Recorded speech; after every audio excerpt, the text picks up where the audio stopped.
Del. Okay. The business named on the writ is Italian Food Express 11. Kevin and Del can demand immediate payment today or seize goods to offset the debt. Hello, sir. My name's Kevin Stokes. I'm from DCBL High Court Enforcement. Okay. Hello, how are you doing, sir?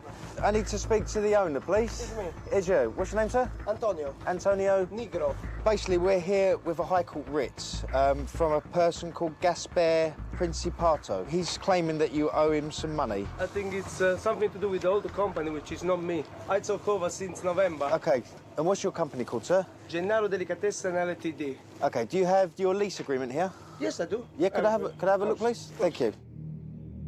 Despite the name on the shop front, it appears that a new company, Gennaro Delicatessen, is now running the deli.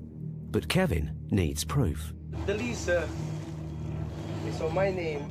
Who did you buy this from, sir? From Italian Food Express. Okay, is that any relation to yours, or is that... It's nothing to do with you, no?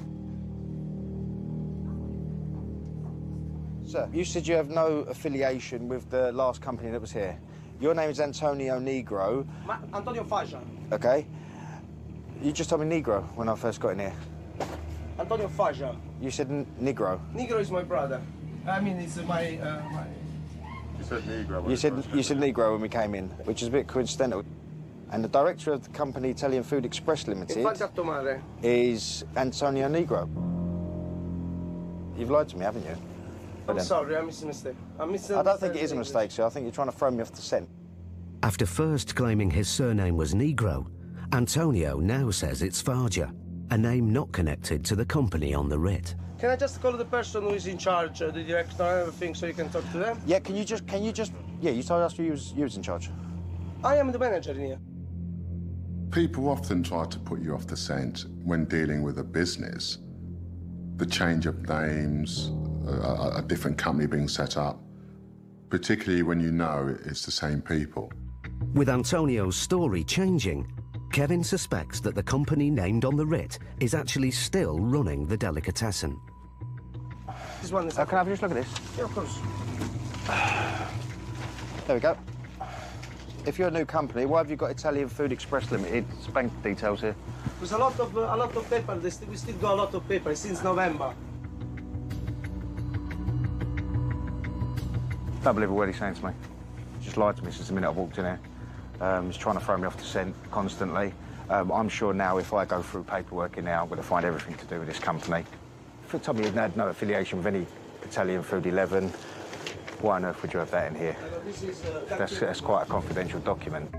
With a High Court writ to enforce, Kevin searches for more evidence that Italian Food Express 11 still owns the deli. Sir? Yeah. You say you took over in November? Yeah. Why is there an invoice for Italian Food Express 11 dated 16th of February? It's changing now, some invoice. This was last week, sir. There's bank statements from a week ago. As you can see in the windows, he's still got Italian Food Express. I gave him every chance to tell me the truth, but he's just lied constantly, one after the other. So I'm not being funny. If he wants to play that game, then I'll play it with him. The evidence is mounting. It's clear to the agents that the company who owes the £30,000 is still involved with the deli. Kevin decides it's time to take action. I'm going to inform you now. Yeah. We're going to carry out stage 3. We're going to remove goods from the premises, OK? He calls the office. Hello, Graham. I'm on that Italian Food 11 one. It's about 30 grand. Basically, I've come in here, they've tried to throw me off the scent since I've walked in here. Denied knowing anything about the debt, didn't even know who the person was who owed the debt. Said they bought the company from the last company who was Italian Food Express. He's basically saying that he's got a new company running out of here, but the business rates are still in the old company's name. There's an invoice from last week in the old company's name. There's documents everywhere in the old company's name that we're looking for. Kevin and Del think they have enough proof that Italian Food Express 11 is still in business, and the deli hasn't changed hands as Antonio claims. But if he won't pay, seizing company assets won't be easy. Listen, it's delicatessen places, jars of food everywhere. You're going to struggle to get 30 odd grand out of here. We've got coffee machine, we've got one of them saws that cuts ham, we've got things like that. OK, mate, lovely. Brilliant. Thanks, mate. Bye. With some potentially valuable assets identified, Kevin makes his next move. Hi, sir. My next step now is I'm going to start dismantling your goods, OK? So you have to wait? No, We don't have to wait, no. OK? So, OK. It's probably easier, do you want sir. to carry on serving while we're doing this? Do you want to... I would suggest... Kevin, I would suggest he closes. Okay. He closes. I suggest you close.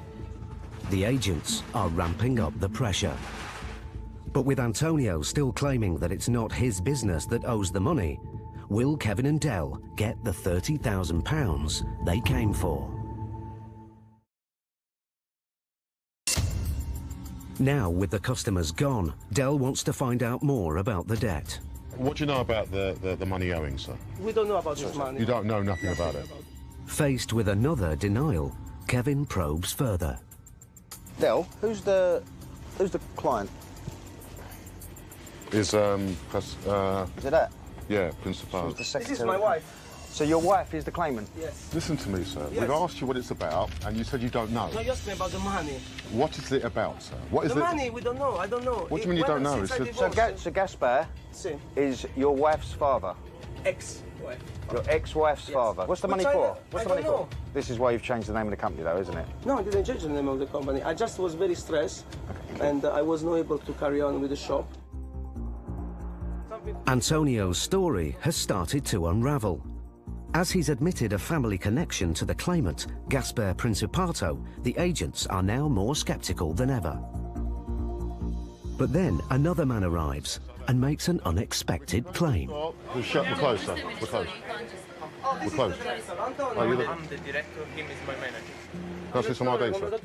The man has ID to prove that he is Mr. Farger, the person Antonio has claimed to be. Mr. Farger says it's him, not Antonio, who is the new owner of the deli, being run under the name Gennaro Delicatessen. More to 20,000 euros. £20,000. Can you show me the transaction where you paid for the business? It's my money. It's your money. How did you get this money? If you don't mind asking? It's your savings. Yeah. Okay, then you'll be able to show me how you saved up for don't do the. it. So if you can just start showing me the documents. Obviously, if you can't, okay, if you can't prove that this is your business and how you paid for it, what we're going to do today, sir, is we're making arrangements at the moment to basically take the goods from the premises. So if you want to go and get your statement, show me when you made the transaction to pay for this company. Well, for me, it's a cesspit of nonsense. To be honest, I'm absolutely a bit shocked how intertwined this is all turning out to be. Mr. Farger produces a bank statement. He says it proves he purchased the business. Kevin? Okay. I started to 21, Yep. the first transaction, and then it's continue. How much did they get for the business?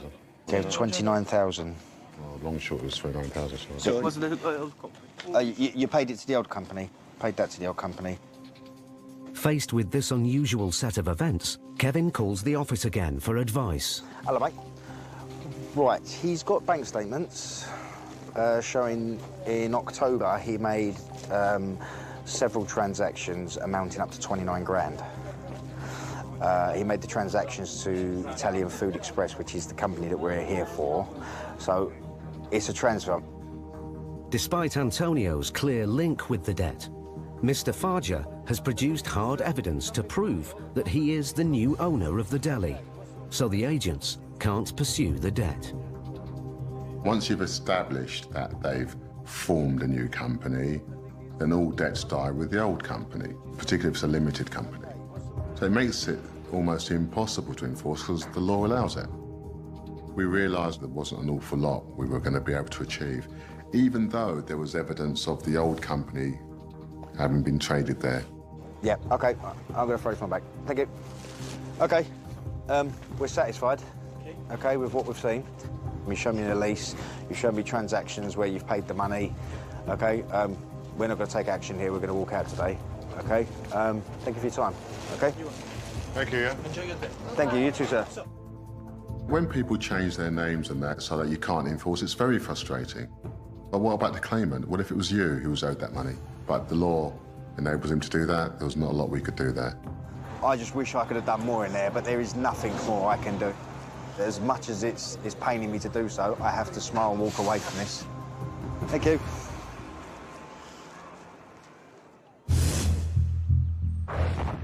According to new figures, soaring property prices have seen the number of people renting almost double in the last 25 years. But the number of tenants being evicted from their homes is at an all-time high, as rising rents and cuts to benefits make renting increasingly unaffordable.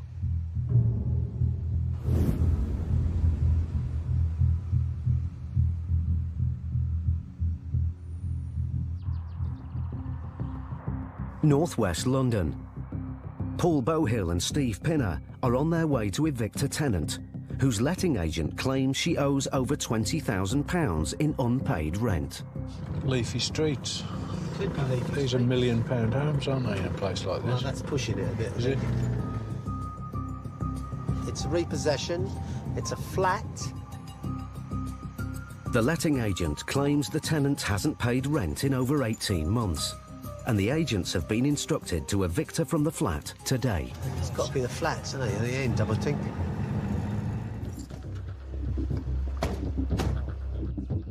At the flat, Steve and Paul are joined by Rupesh, a trainee agent. Oh, what number is it? Flat 15. Trades. Hello? Mrs. Finnerty. I have something for you. Could you open the door for us? I have a letter. The tenant, Amy Finnerty, seems reluctant to open the door. Hello? But another resident lets them into the block. Good morning. Oh, God, you're scary. Sorry about that. When we go to a door, we never know who's there or who's behind it. And the first thing they do is, once they see us and they understand what our job is, then they break down in tears. Excuse me. Yeah. Can I just speak to you, please? Yeah, of course you can. Get in there. Can I go to the door, please? I got thinking. Just calm down. Just please, just take your time. Take a breath. I got 2 letters, okay? 2 letters. And then I have to wait for the 3rd one to tell me when the baby's gonna come. This and that, okay? I've been going through crazy. I have no boy in the past 4 years. 4 years with no heating, with nothing. Can I just stop you there? The county court process has now stopped. It's been transferred to the High Court. Okay, yeah. That's fine, that's fine. That's right. No, that's okay. So there is no notification. Okay. We're here today. Amy claims she stopped paying rent in protest when her landlord didn't fix a broken boiler. Just calm just a little bit. Just take it a little bit. We have to get out. Paul needs Amy to understand the situation. We need you to get you to the council office as soon as possible. Yeah. So you need to pack whatever you're going to need for an overnight stay, if you like, and then you can make an arrangement with the landlord. No, I don't trust the landlord. I've been with him 4 years. There's nothing we can do about But that. I want to remove all my stuff. I can't remove my stuff. What about the furniture and all that? Or The does that... furniture's walking state. I just need... Right, well, get packing then as fast as you Alright, can. quickly, I'll be very quick. Amy calls her mother for help. Oh, Mum, please pick up, Mum. Mum, I've got bailiffs in my house here. They're kicking me out of my house, Mum. Please, come and help me. Obviously, the job we do, people are never pleased to see us. Everybody's upset because they're leaving what they consider as their home. Amy's friends turn up to support her. Amy, why are you getting evicted? Because the landlord couldn't bother to fix the boiler. So you haven't made yourself intentionally homeless then? No. Sometimes the landlord hasn't looked after the property. He won't repair this, he won't do this. So you get that tension sometimes. But ultimately, it's down to them to actually pay the landlord the rent. Amy's mum and brother also arrive to help her pack up the flat. Good morning. Sorry. No, take your time, take your time. Having an older family member there can be a tremendous help if the people who turn up are rational and are not there to cause aggravation. It can also go the other way and they just throw a complete spanner into the works. This is very bad. You're the policeman. No, I'm not. Then what do you want? I'm a High Court enforcement agent. Okay. She can't do it. They have to give us at least 1 day to take all the stuff. But what kind of landlord? Look. No bloody heaters for 3 years. The children that was ill, the suffer. Please don't shout. I I'm not agree. Yes, shouting. yes, I agree. I'm talking. I agree with you. What Listen. it is, do you want to see more things? I'll show you more things. See, maggots here, maggots. Open. More. Look. They've been here for 7 to 8 years. They still expect the landlord to replace the carpets and the furnishings and things like that. If I want a new carpet in my house, because I've spilled coffee on it or whatever, you just go out and buy it, don't you? So we're back into a society that expects other people to pick up the bill continuously. That's my daughter. She's been suffering her life. Like this. Tensions are rising. What started as a simple repossession is quickly turning sour. Where are you going to move these bags to? Hit them in the letterbox. Hurry up. And then what? It's all right. I'll kick your face.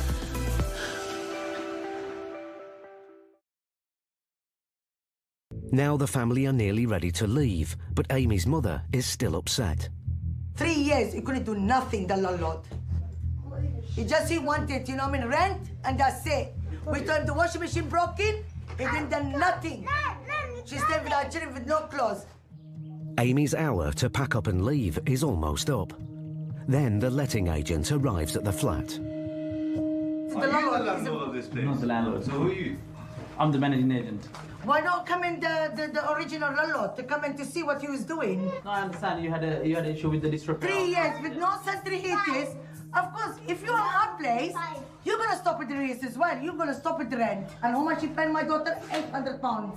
You know, I know it's not your fault, but it's the landlord is the fault. I'll convey the message. I mean, it's what he wants to get in touch with you. It's up to him. But I mean, that's all. And me to touch at me? Oh, you must be joking.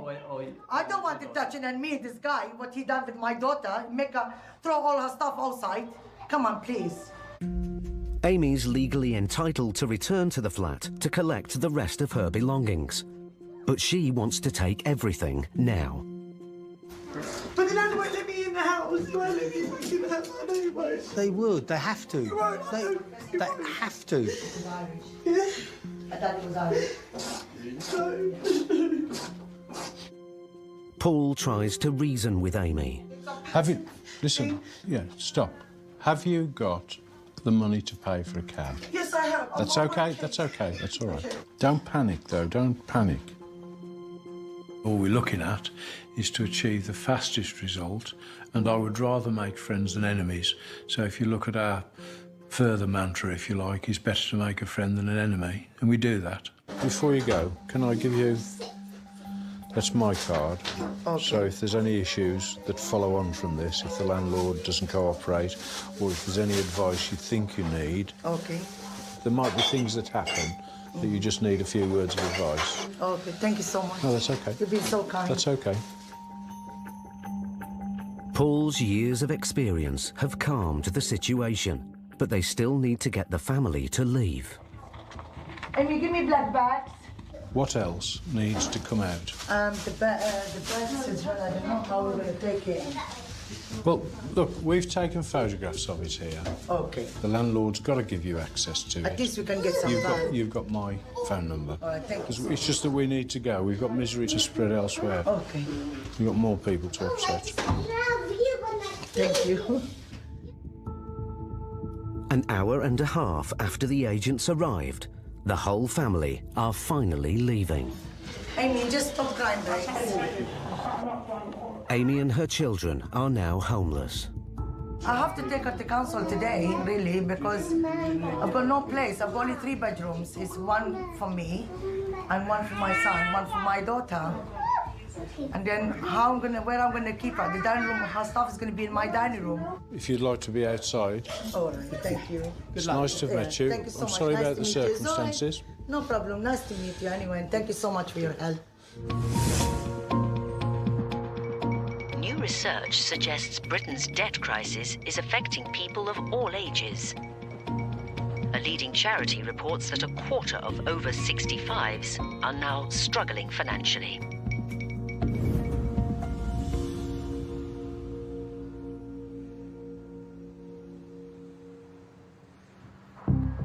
High Court enforcement agents Delroy Anglin and Brian O'Shaughnessy are in Suffolk with a writ to collect a large business debt. All right, Del, what have we got next, mate? In the first instance, we are looking to collect £15,844.79. A couple, Mr. and Mrs. Wilby, are named on the writ.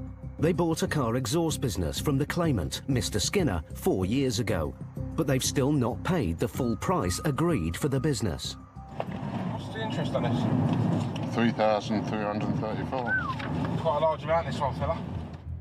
Brian and Dell's colleagues have visited Mr. Wilby before, but the £15,000 debt has not been cleared. Now the agents want payment in full today, or they will seize goods to pay off the debt. Yeah, there's nobody here, mate. Yeah, but you can see straight through. Yeah? Yeah. Nobody seems to be at home. Shall we look around the back? I think we've probably not long missed them because the windows are still steamed up. So I don't think we've missed them by much, but we've missed them. Nice, isn't it? Brian and Dell look around the property for assets they can seize if the debtor can't or won't pay. Oh, got the old job. It's a classic MG. It's in good nick. Yeah, nice. Hang on, I used to have one. I had the BGT, which is the... Well, you're of the older generation, aren't you? So you'll know a bit more than me about these things. Yes, it's more experience. Yeah, That's no, why the you old should... generation. No, experience. Not experience, cool. That's why you should do as you're told. With a knowledge of classic cars, Dell knows the value of this potential asset. In the days when the collector's cars were worth a bit of money, you'd probably get about 7-8 grand for that. Now, with austerity measures, I'd average it out at about 4 or 5 grand. There's probably more sentimental value, and you wouldn't want us to take that. Brian and Dell decide to wait outside. Nice car, though. Not really. No, they are. Just because you wouldn't fit in one doesn't mean it's not nice. I could fit in that. What, in that? I could fit in that, yeah. You wouldn't get out of it if you did. If I can get in it, I can get out of it, can't I? No, it's not that easy. The office have given Dell a number for Mrs. Wilby's workplace. Hello, Cedric. Yes, good morning. Is Patricia there, please? Patricia who? Patricia Wilby. Yes, speaking. Patricia, my name is Mr. Anglin. I'm a High Court enforcement agent. Right. I'm outside your property at the moment in relation to a High Court writ. Right. Is there any chance you could come back to sort this out with us? Okay, can you just bear with me and I'll ring you back. Yes, we'll wait for your call, madam. Thank you. Thank you, bye-bye. Bye-bye. Minutes later, Cyril Wilby arrives home. Hello. Hello. How are you? Shall we go and have a chat? Mr. Wilby is fully aware of the debt. It's the date of the... Outside, please, for a minute. No, sir, I'm not waiting outside. How much do you want? We I want... can't... We need you... Everything, totally everything I've got. Well, let me answer your first question. We need £15,844. Well, I haven't got nothing, I tell you. The most I can give you today is 500 quid. That's all the money I possess. If you could give me 3 months, please. That's all I'm asking for. The problem is, for me to even consider that, I'd have to have some idea of how you're going to get that money, because people say a lot of things, and then it's difficult in 3 months to I'll have it within 3 months. You'll have to. Can anybody else help you with this issue? Can anybody help me? Yeah. No, I've had all the help I can get. Mr. Wilby says he can't pay. So Dell starts to put the pressure on. What's the situation with the MG? Gone. Mr. Wilby claims he recently sold the car along with another vehicle. Okay, so why is the car still here if you sold it? Policy. Because I'm waiting for him to collect it. So what prevents them from taking it then? The vehicle's still here because he ain't got nowhere to put. Well, you know what? We'll end up having to take it, won't we? If we can't come to an arrangement. You'll have to take whatever you can. Fine, I will then. But you can't take the car because... Yes, we can. And I will. What, Okay. today? Yes, today. It's a classic car. That'll sell for about 4 or 5 grand, probably. What we're going to do now, we're going to go through your house. If there's anything else of value, and you told me to help myself, so I will. As Brian looks around the house for other assets to seize, Cyril Wilby calls the woman he says now owns the car. Is that Mrs. Horrocks? That's Mr. Wilby. Got the visors at my door again. Can you explain to him what you've done about the cars? Now they're taking the car. Yeah, they're taking the MG. Well, they said they can. Can you speak to this lady? Who is this lady? The woman who bought the car. Hello? When did you buy the cars, madam? Okay, why is the car still here then? He has to be insured to drive it because... Yeah, well, that means it's still his car. Sorry, who are you in relation to this gentleman? You're his daughter, yeah? We're getting somewhere now. We're not idiots, you know, and we know what's probably gone on. All I want's the truth of the matter, and now we're getting somewhere. And you bought the cars off your father. Well, I'm not happy with the receipt. Your father's still insured on the vehicle. Dell's detective work on the phone means that the agents can still take the car. Cyril claimed that the vehicle was now owned by his daughter and stepson. They loaned him some money. Because he's loaned the money, it's not on the hire purchase agreement, so he'd still have to pay the loan technically, and we could still seize the vehicles because they're still Cyril's. Brian wants to know more about Cyril's long history with the claimant and why he owes him so much money. Well, what was it all about then? Well, I bought a business of it. Yeah. 4 years ago. Yeah. So I had to borrow the money. Yeah. At the moment, I've paid him £105,000 in the last 3 years. What he's done, Cyril, is he got a county court judgment in 2011, 24th of May, and he's upgraded to the High Court, the 8th of May this year. My job's just merely to collect the money. That's my job. That's it. Simple as that. He's had everything I've got. I have got nothing left. Cyril claims that the business he bought had huge unexpected costs, which he's struggled to pay off. 4 years on, he's still over £15,000 in debt. Please help me. Please. If you could do that, you could help me just like that. I mean, he's making my life hell, honestly. If you can get half of it, then we do an arrangement for the balance. We can do an arrangement for the balance until you manage to get it sorted out. If people cooperate with us, things become a lot easier to deal with. We're more receptive to wanting to help them with their situation, and when they see that, they begin to tell us exactly what the situation is. Cyril Wilby now makes a last chance appeal to family members to try and raise some cash. Okay. Yeah. Okay. I'll speak to you later. Bye. Well, I can come up with £3,500. It's a start, but the money doesn't come close to clearing the debt. On the face of it, £3,500 is not enough. That's all the money I possess. Please take £3,500, leave everything it is for 3 months. Brian calls the office to see if the claimant will accept Cyril's offer. We've just finished negotiations. We're at 2, yeah? 3.5 grand today. And you can do 2 grand a month. I mean, the problem is here, the goods and assets inside the house won't cover the outstanding. Yeah, what? I'm happy he'll pay the 3.5 today and keep up with this arrangement. Do me a favour, ask the claimant. I need an answer, a swift answer, because I'll act upon his instruction. 1, to take 3.5, 2 grand a month. If not, if he wants us to remove the car, we'll do it. It's up to him. I'm happy to do it. Let me know. Bye-bye. Cyril, what I've done, I've phoned the office, asked them to call the claimant. Now, the claimant has to agree. We can only advise with what's in front. We tell the claimant what's gone on here. 9 times out of 10, they listen to our advice and they deal with it. If they're having a discussion, they know about the vehicles being here. He may not accept that arrangement, but that's what I've advised, okay? All that Cyril can do is wait to see whether the claimant will accept his offer. I think he's had a really bad time here. I think he's tried to go into business and it's kind of bitten him on the arse. We don't want to take his car. We've said that to him. He's a really nice chap, to be quite honest. But the facts are this, if he doesn't pay half, we will take control of it and we will remove it. 5 minutes later, Brian gets a call back from the office. Fine, I appreciate that. Lovely.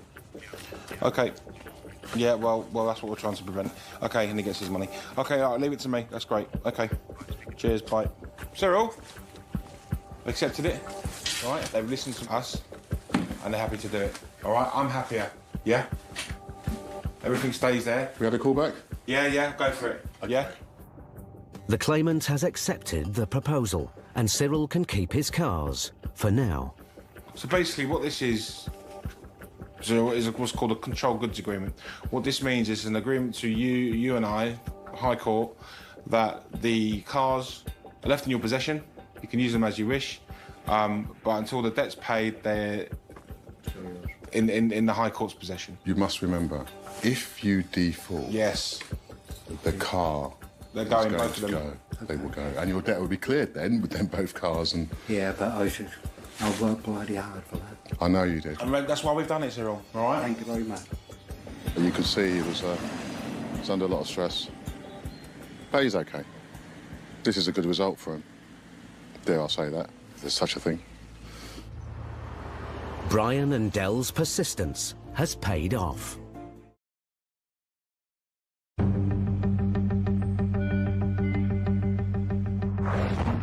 The latest research shows that over a third of landlords are facing rent arrears. 1 in 5 reported that tenants falling behind with their rent would put them into serious financial trouble within 12 months.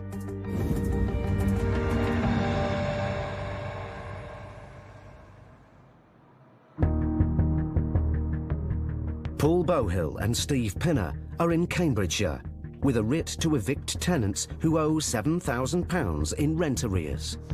We're looking for number... 47. No, 45. Sure? Yeah, 45.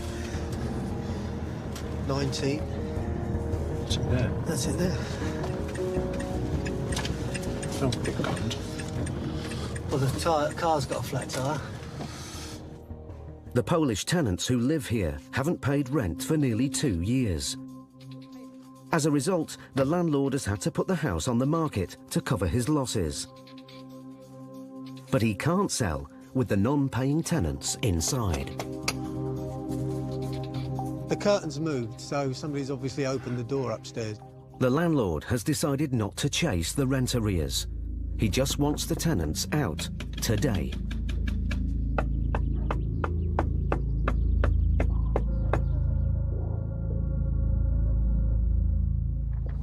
How do you say in Polish? We're not going away.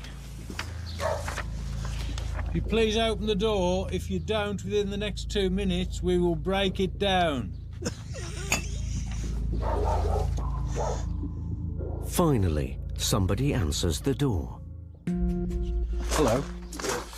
My name is Paul Bohill. I'm a High Court enforcement agent. We have a repossession order for this property. Sorry, I don't understand.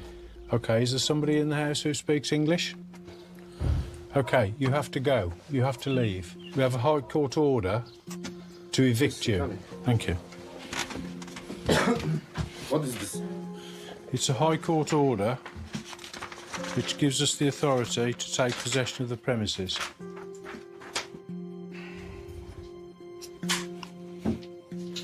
What? I must leave for what? Sorry? You haven't paid any rent. You have to go now. 1 hour. I have only 1 hour? Yeah.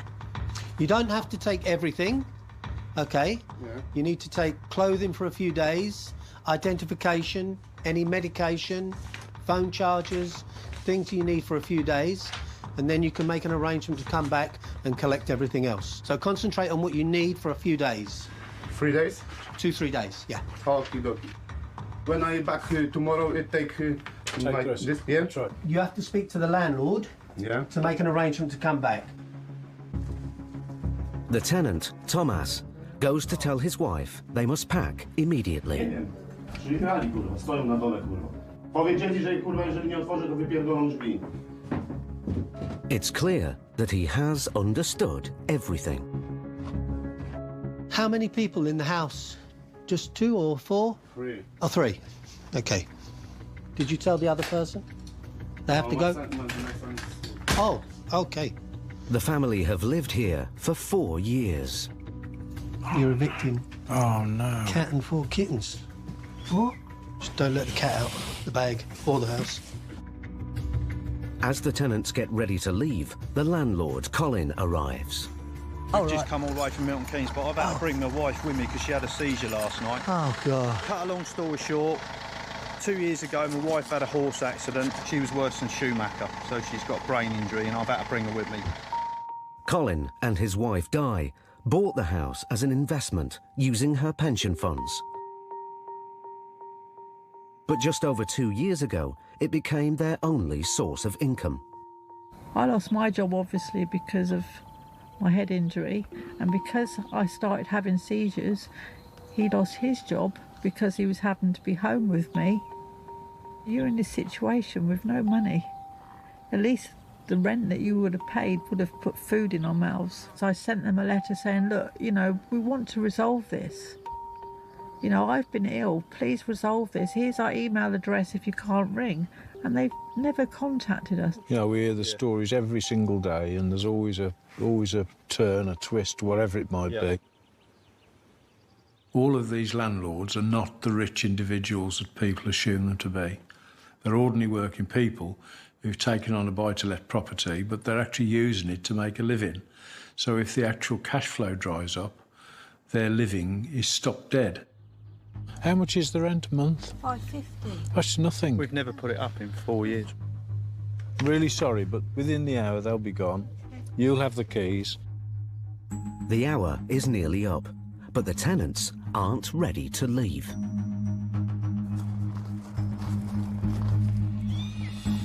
With the help of their friends, they've decided to empty the whole house. Is all that stuff in there's theirs? Except for White goods. Machine. Yeah, white goods. What you rent. Yeah. I think they've got rid of our fridge, and there's an American. There is a That fridge in isn't there. mine. Right. But there was a white one. I don't give a shit. No, you just want them out. Yeah, I get the want them point. gone. No. Without damaging the property. Yeah. Do you know what I mean? Yeah. But inside, Steve finds Thomas's wife and another family member unplugging the washing machine. Oh, whoa, whoa. It's mine. It's mine. The white goods stay. There was a washing machine here. Look, it's broken. It's broken. It's mine. If that's hers, it can go. I mean, I feel sorry for the landlord. He's been trying for over a year to get rid of these people, and they've just been staying put. That bloke's been desperate for money because he was living on the income from here with his wife's problems. Whereas these people, on the other hand, have been living in a very comfortable semi-detached house and have paid no rent for it.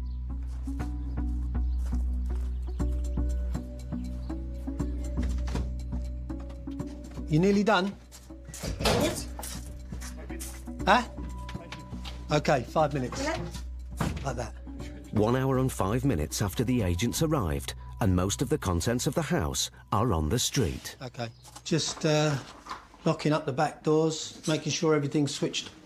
In a couple of days. Everything. OK? Yeah. Good luck. Thank you.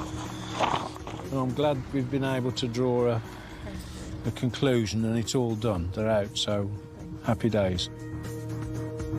These guys have lived here rent-free for over a year, nearly 2 years now. Arrears. I need it paid today. You need to get another 600. And demanding payment on debts. We will not leave here until we get payment or assets possibly be removed. It does take a certain type of person to become an enforcement agent. You've basically got to switch off in this job. There's a lot of emotions run through every job you go to. Every job is different. Okay, what have we got now, mate? It's 8 a.m. Brian and Graham are on their way to an eviction in Earlsfield, London. Most such jobs are routine, but today will not be one of them. Repossession, yeah? A writ of repossession, yeah. Acting on information they've received, the police have been called in case trouble arises. They're meeting them at the property. If we have information that a debtor or a debtor's partner is violent, then yeah, obviously we're going to approach that job a bit more cautiously than what we would do. Don't get me wrong, we approach every job cautious anyway, because, like I say, you don't know what's behind that door when it opens. The tenants occupy the top floor flat. Morning, guys. Thanks for turning up. She's expecting a bit of trouble here, so That's why we called you. Are you ready? Let's do it. The landlady has put the flat on the market. She needs vacant possession. But despite being served with a county court judgment to leave the property, the tenants are still there. The landlady has gone to the High Court to get them out now.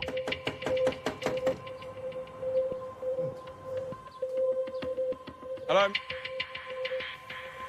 After a few more minutes, the tenant appears.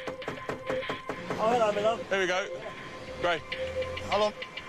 You're not in any trouble with us. No. What you've got High Court sheriffs down. What's this for? It's for repossession Of what? of the property.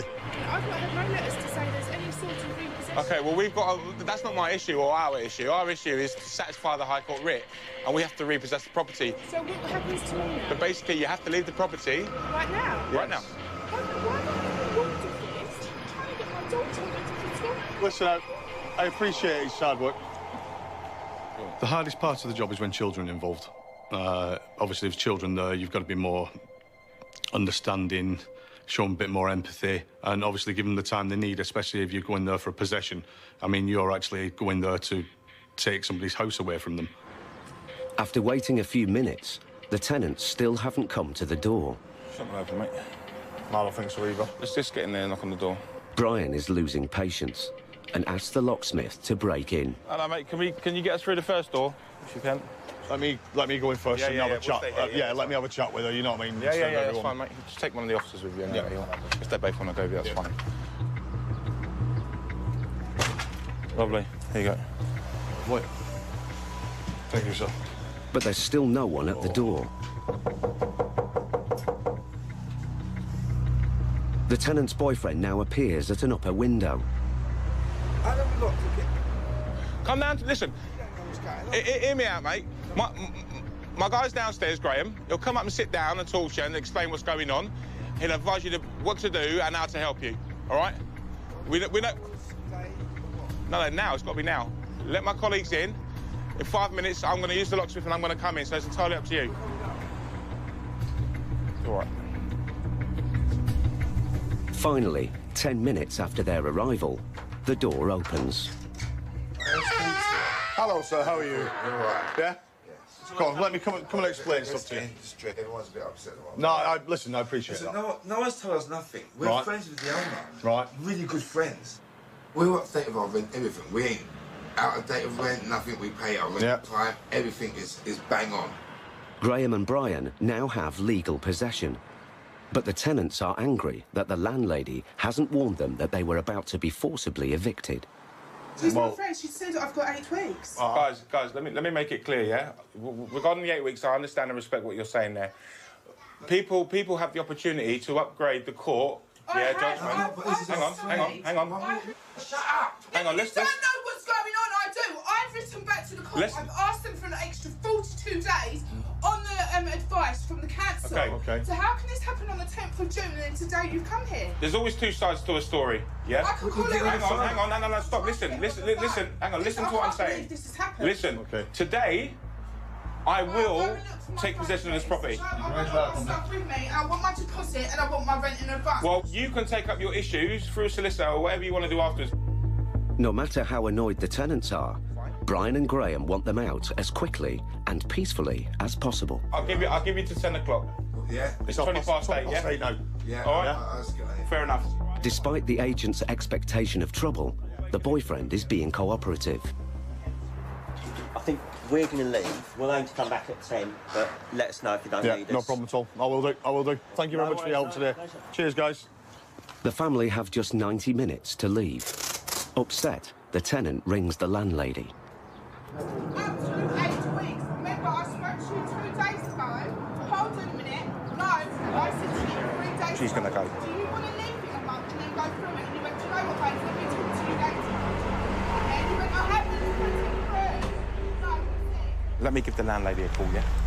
With temperatures rising, Brian calls the landlady. I've walked away from the house.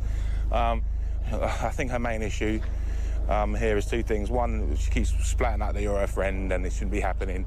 And 2, she wasn't aware of it. While Brian is on the phone to the landlady, the tenant tells Graham her side of the story. Listen, I know it's stressful, I know it is. No, because she's meant to be my friend. I've got text messages, you alright, babe? Do you know what I mean? I've started getting boxes to pay. She went, no, I don't want you out yet, babe. No one's bought it. Okay, listen, I'm just keeping you informed. Let us do this, and I'll give you a courtesy call back. Don't answer the phone anymore, because I think it just upset you and fuel her. The landlady is now reassured that the eviction is going to plan. With the clock ticking and under Brian's watchful gaze, the tenants remove all they can from the flat. With just a few minutes till the agents take full possession, Brian receives an unexpected tip-off. Who's that? Drugs in the egg. Yeah? And equipment. If the information is true, then for Brian and Graham, what was a straightforward morning could become a very difficult day indeed. So he said he needs to get loads of stuff out of the egg. We need to check it out once they leave. Don't let on. No, not at all. We'll have a good sniff about it. In fact, I'm gonna call the police back. Sometimes you get hearsay from third parties, you know, this and that, and that's in there, and this is in there. But until you get in there yourself, we don't make judgment. It's an hour since Brian asked the police to return. They're still not back. How will it work when we come and get our stuff back? Will we just call you guys and then... You can call the office, then we can liaise and get it all arranged for you, that's fine. Just come back in and sort it. All right then, Yeah. just leave us here for a few We'll minutes. get someone here, whatever, we'll sort it out. You can come in, whatever you need to do, yeah? First thing to do is get yourself a roof over your head tonight, yeah? And I'll make sure you can get in when you need to get the gear tomorrow, all right? All right. Good luck, yeah?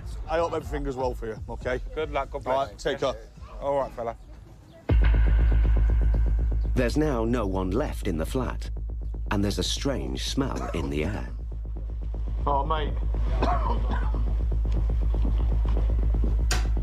Glad to hear, actually. Gone in there, and it absolutely stinks. You need to have a look up, because he said he'd locked a lot of stuff in the attic. Hey, bro.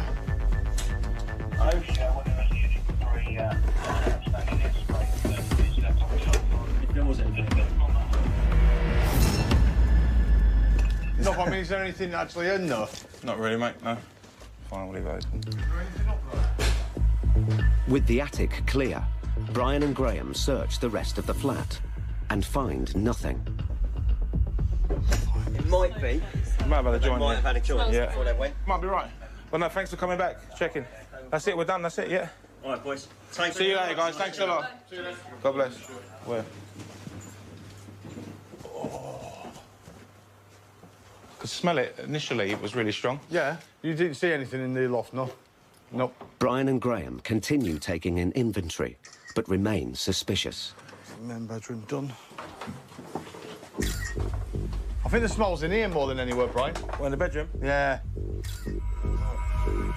The smell is strongest in one particular room, a child's bedroom. Yeah, smell it now. Yeah, one's growing. Right, let's call them back then. When we find drugs, it's more of a hindrance to us because once we found them drugs, we then got to inform the police. So when we feel the job's over with, it's not because we've then got to wait for the police, obviously wait for the crime scene people to get there. Wonder if I could get the officers back. We've just located a cannabis factory, basically. There's two growing units in there. One of them's empty, one of them's full. The hour before as soon as the unit is available, okay? Cheers, bye-bye, bye-bye. Fancy doing something like that, yeah, and then having repossession notices and threatening of eviction and all sorts, and then it just doesn't make sense. Stupid, isn't it? Considering what he had there, I thought he was very calm and collected. He was quite well hidden. In fact, there you go, I didn't even notice it. Yeah. You can see it now. Now I know what I'm looking for. And they've actually used the kids' stuff as well. To hide it, yeah. For the third time in the morning, the police show up. I knew I could smell something here. Mate, bring your torch. I've been in just to have a quick look, and that's when I noticed the two. There's one tent at the front, which is empty, and then there's one behind it, that's full with all the stuff still in there. You think you might have taken? You think you might have disrupted the first one? I think he's emptied the first one and taken it all with him. Right, if you want to update support, let's get to know. We'll set up a scene and we'll get forensics down. Who does that in the kids' bedroom? This is what I'm saying. With the property now a crime scene, it's case closed for Brian and Graham. Thank you very much. Take care, guys. Bye. Bye-bye now. But before the agents can leave, there's one last development. We're just about to pull away. The female officer's popped out, and she's just informed us that they've located the individuals that were evicted today, and they've been arrested. So, job well done.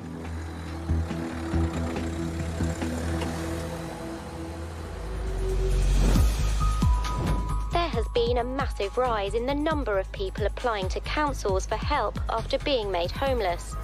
Latest figures show an increase of 26%. 85 evictions every week. So they are skyrocketing, and I think we're only seeing the start of an avalanche of evictions. The landlord has given them a set of keys, but they have no idea who is inside.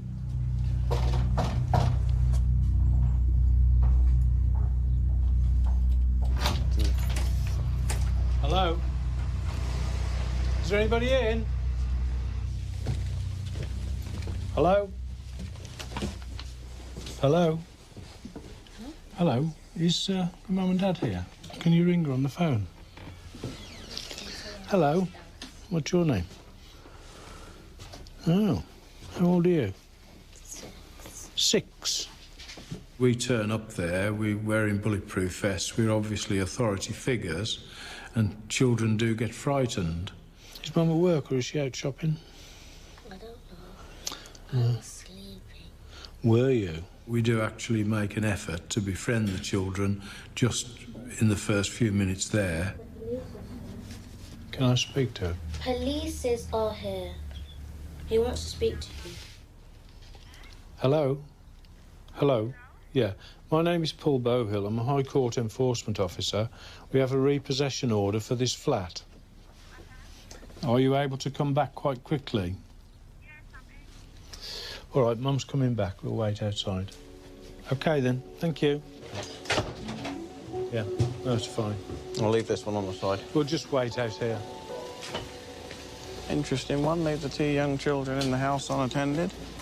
The girl can't be above 9 or 10. Well, he's 6, so she could be anything over 7, couldn't she? Yeah. With 2 young children alone in the flat, the agents are concerned and call the landlord. She had just gone down to the shop, she said. If she's gone away for the day, it's a different story. They discover that the tenant stopped paying her rent after losing her job with a train company. Father is in Ghana permanently. All right. So she doesn't have anywhere else to go. How does it get, really? It is, isn't it? The landlord has also told them that the flat has been the tenant's home for 9 years. She will have just 2 hours to leave. Hello? You all right? We've got a repossession order for the flat. Is that a surprise to you, or did you know it was coming? I was told to evict, I was given an eviction order from the court on the...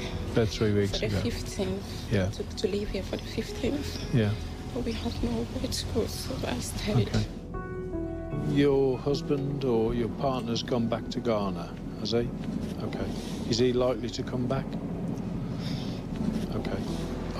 Do you have benefits to pay the rent? I haven't got, I have the status to be here, but I have no recourse to public funds. Paul and Phil must evict the tenant today. She's got nowhere to go and is unable to claim benefits. Paul is worried. So what do you live on? Food banks. I received this voucher yesterday. I've recently acquired 8 hours job from Matalan. It's on minimum wage, £6.34 an hour, and it's 8 hours a week. Right. So that's just recently. Is this for a month? This is a month. Yeah. So that your net payment, you've got £200 and 43 pence, Yeah. and that is your only income. That is my only income.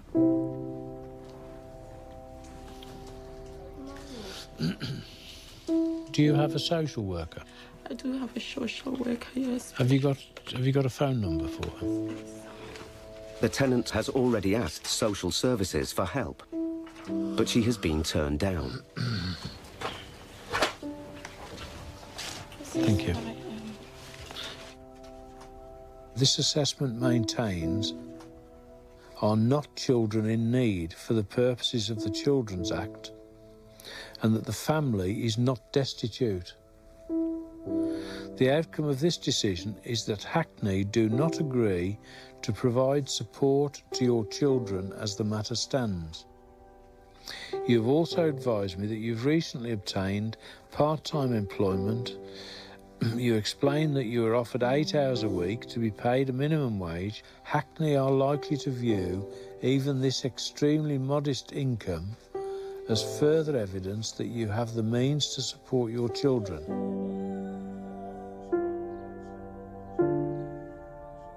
Paul and Phil face a dilemma. They must legally enforce the writ, but by doing so, will put the tenant and her children on the streets. Paul makes an unusual offer.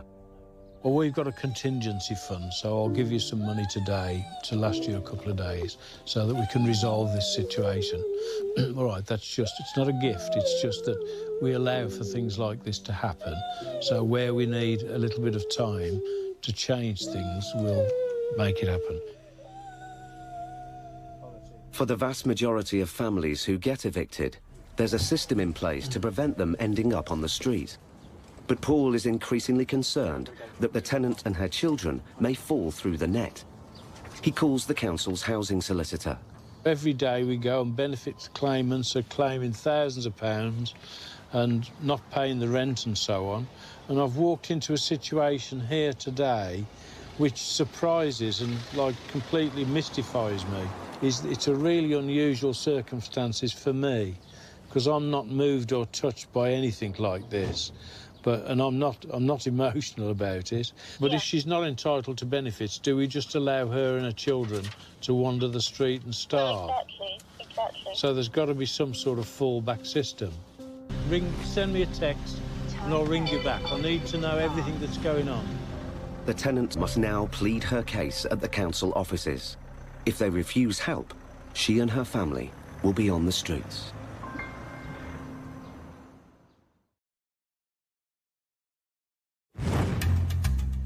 More and more people are taking the plunge and starting their own business. But for every success, there's also many failures, with a trail of debts left behind.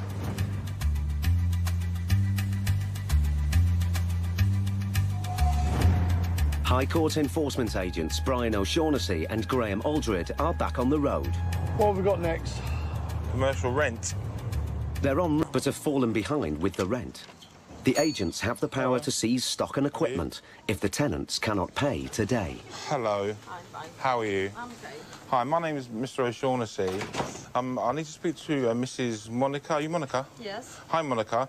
Your landlord sent me down here regarding some rent arrears. Some what? Rent arrears. You're behind in your rent. The landlord has instructed us to come here and speak to you to resolve it, to collect payment. So we're here for an outstanding balance of £3,943.60. Sorry? £3,943.60. Rent arrears and bailiff costs, enforcement agent costs. No, it's something wrong here, because we paid everything to him. When did you pay it? Last week. How much did you pay him? Hold on. No problem. Can you just, give the office a call? Get hold of the client. So you paid some last week, did you? I need to speak with my husband, because he was dealing with him, so I need to know what No problem. So it's paid last week. Monica claims her husband has paid. Graham calls the landlord to check. Right. Okay, we just spoke to the landlord. The quarter is owing from May, June and July. Has nothing been paid yet for the quarter, and also a shortfall from the last quarter as well. That's why it's so much. Yeah. Monica is keen to talk to her husband. Can't get hold of him, though. No, but it's all the time the answer machine. Oh.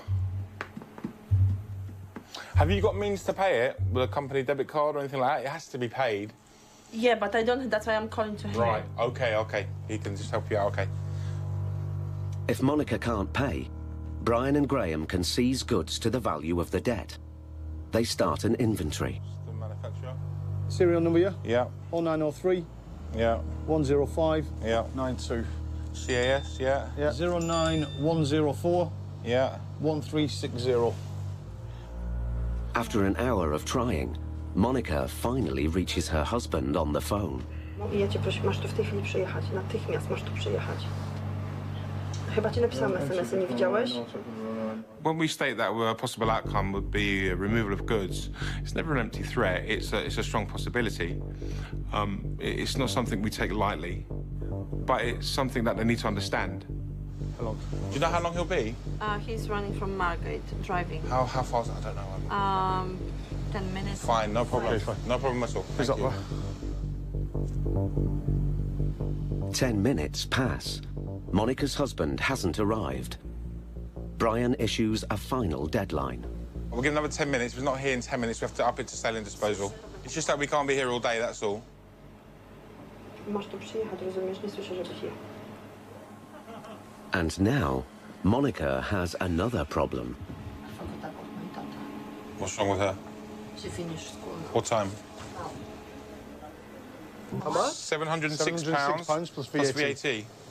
And then you've got 2 weeks to pay the landlord the debt that you owe him. If Monica and her husband can't make this part payment on the debt, they could still lose their stock. We can take card payments, no problem at all. As well as emptying the till, Monica tries to make payment by any means she can. So how much on card? 720. Decline. Oh, sure, Okay. fine. Should we try 650? Yeah. Yeah? There you go. Excellent. Monica is getting closer to the total, and one other issue is resolved. Sorry, I need to answer. It's fine, yeah, it's fine. Hello? Daughter's picked up, yeah? Yeah? Good, good, good. So now what we have? £240. We are aware that cash flow for people isn't there. It isn't like it used to be. People have got the money tied up in stock, they've got the money tied up in other things. So yeah, we appreciate that getting hold of cash or paying a debt straight away is very hard for most people. I don't have any. It's all money. So you're only £20 short? Yeah. The tenants still come up short. Brian and Graham decide to leave it, but the debt to the landlord needs to be paid. If you don't stick to the agreement, we can come back here with a locksmith if you're not here or refuse a sentry, and we can come in, OK? I don't think it's going to come to that, OK, because I think you've got to sort it out. But if you don't pay it, we will be back. Do you understand that? OK. I'll pay the thing as well for you. OK? Thank you. OK.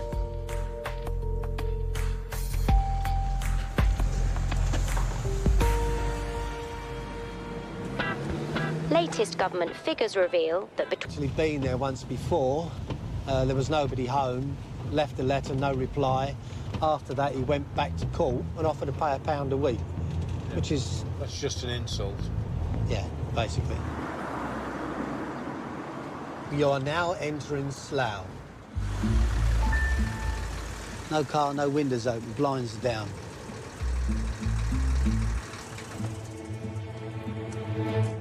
This is the second time Paul and Steve have attempted to serve the writ. It's the official knock.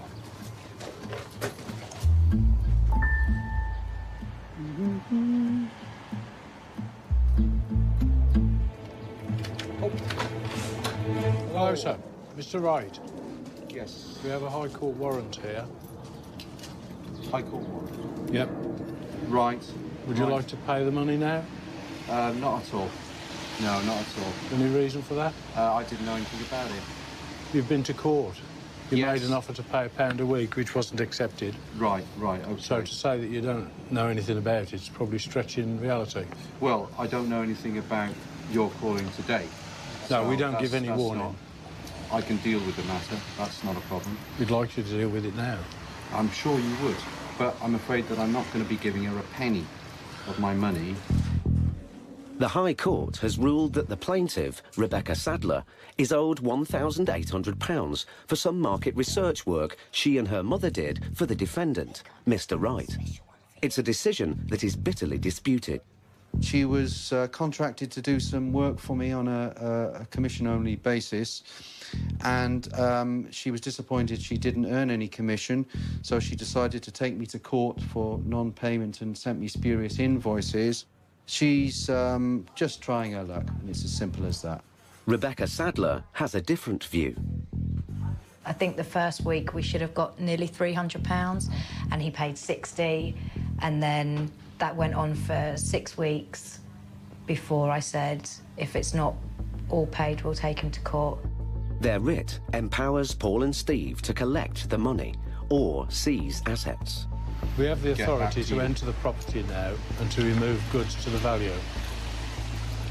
Right. So, for that sort of money, you'd probably need to clear the house out. Right. So we revert to the original question, is are you going to pay this now? You don't know the details of the matter exactly. We don't need to. We've just got a writ here which tells us all we need to know. I'll take your foot out of the door. No. You can't force me in. You can't force yourself in. Yes, I can. You're not the Yes, police. I can. Gently. Yes, You I have to can. show your warrant. You're not the police. Calm down. Get out of the premises. No, I'm not going to get out of the premises at all. I have a warrant here which authorises me to be here. So you calm down. When we actually gain entry through the door, they're really taken aback and shocked by the fact that we can actually have the power to get through the door. Take it easy. You have to show me that warrant. You're welcome to read it, sir. I'm not happy about the way you've pushed your way in, right? No. Right, wait a minute, okay? What I'm going to do, right, is you're going to stay here. I'm going to phone the police, okay? By all means. And I'm going to say that you physically assaulted me. Don't snatch off me. Hit me. Give it a go. I'm here with the proper authority. I've been doing the job for years. Please don't instruct me on how to do it. That isn't going to help. After a few minutes, Mr. Wright cools down. But Paul still hasn't got a commitment from him to pay.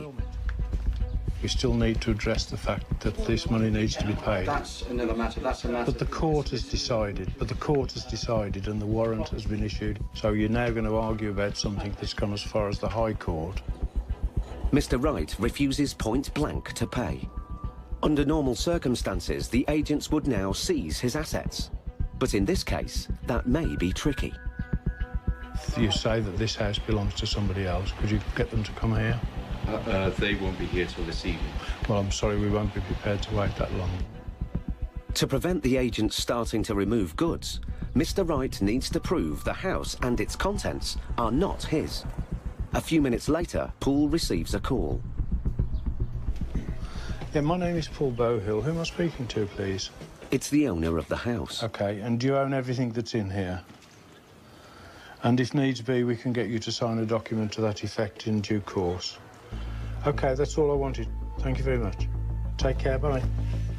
Mr. Wright doesn't own the house or anything of value in it, and is still refusing to pay. Paul will have to play his last and biggest card. Paul has one last move he can make. He asked the office to fax over something called a statutory demand. Its use is quite common. It just shows that we're serious. We're just saying if you don't respond to this statutory demand and pay within 21 days of today, and I want to serve it personally for that reason, the next time you see us, it will be with a bankruptcy petition. By not paying now, Mr. Wright is playing an expensive game. Even if he avoids bankruptcy, ongoing costs could see his bill increase to as much as £5,000. Paul explains to Mr. Wright what happens next. Now, we've already spoken with the plaintiff in this case, and she is prepared to go forward and take it to bankruptcy. I mean, is that going to have a disaster effect on you, or are you not really bothered about it? She's not entitled to a penny. But the courts think that she is. I mean, for £2,000, you want to go bankrupt. It screws your credit rating. And there's no argument, it's a high court writ. It's all same old. Await for the outcome of proceedings against Mr. Wright. 2 hours later, Paul and Phil arrive to change the locks. So we've got to replace the front door lock. Yep, I got it. But what I'd like to do is... But it's taken me outside London. They sent me to Southend-on-Sea.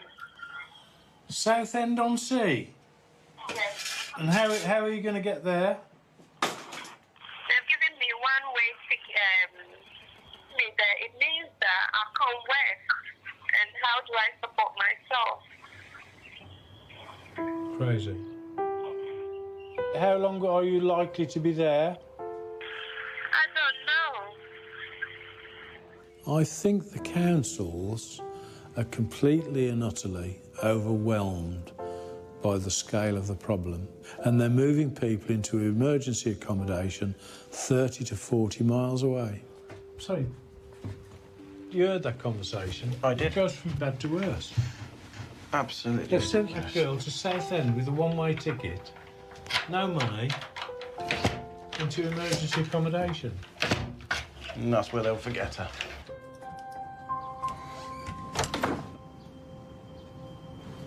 She needs somebody who will take up her cause. If I was retired, I'd do that. But unfortunately, I'm working 60 hours a week and I'm not retired. Well, that's a lie, 59 hours, but there you go. I don't quite know where we go from here. This is one occasion when I will actually say I am absolutely speechless.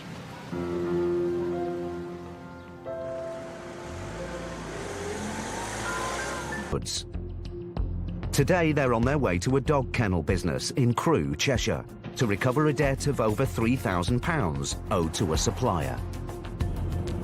Where are we off to, Vic? We are off to Thermal Dog Kennels. Wonder if the owner's called Jack Russell. No, he's actually called David. It's David Routledge. If company director David Routledge can't or won't pay today, the agents can remove goods from his business to cover the value of the debt. I reckon it's one of these little out units.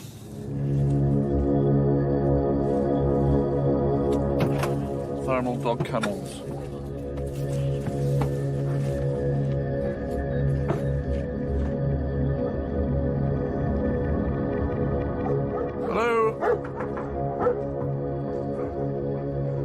Hello there.